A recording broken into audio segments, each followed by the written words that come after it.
Hello everyone, Assalamu alaikum. Thank you so much for joining us here today. My name is Husnaa Vohra. I am the Advocacy Associate at Indian American Muslim Council, and my family is from Gujarat, India. So this is very important to me.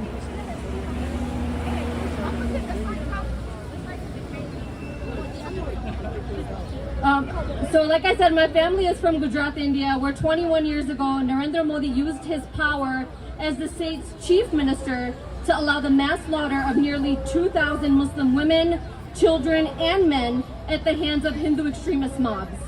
My family was extremely fortunate to have escaped the horrifying mass rape and bloodshed, but decades later, they and 200 million Muslims across India are now being threatened with genocide thanks to Modi and his Hindu extremist government. Right now, as we speak, the Biden administration is rolling out the red carpet for Prime Minister Modi to welcome him to the United States.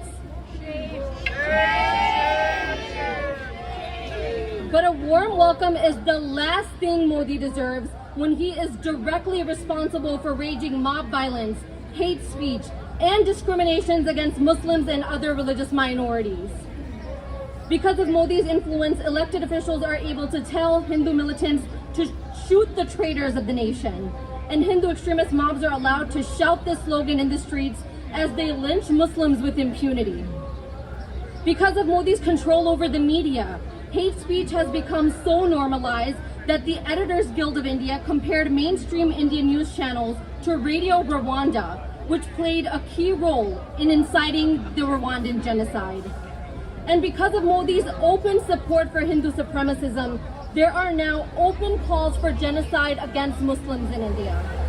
In fact, in states like Uttarakhand and Assam, Hindu extremists are already taking concrete steps towards genocide. In Uttarakhand, by forcing Muslims to flee their homes, and in Assam, by stripping Muslims of their citizenship and forcing them into detention camps. I'm standing here today protesting with all of you because the US has been silent when they should have been criticizing Modi for his human rights abuses.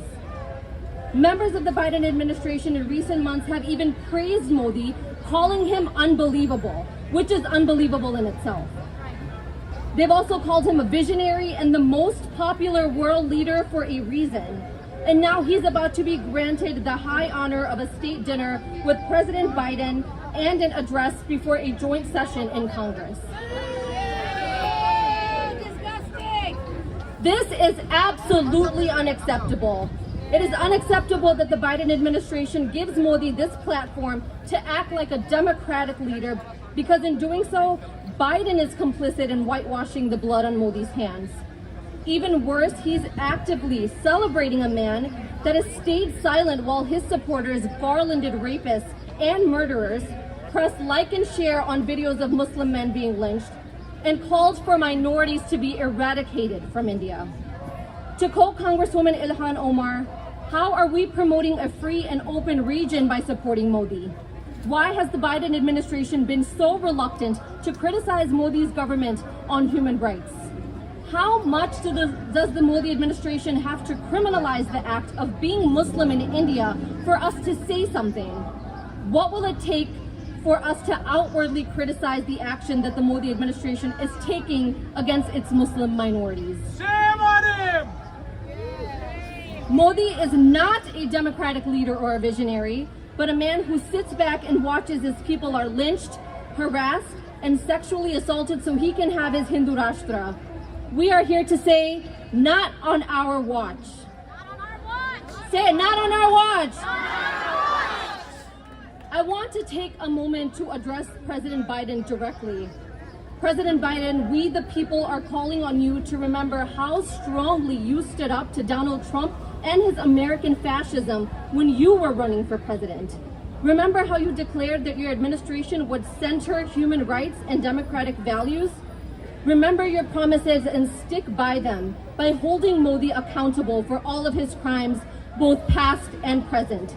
Because if you don't, you will be complicit in the downfall of the world's largest democracy. Thank you.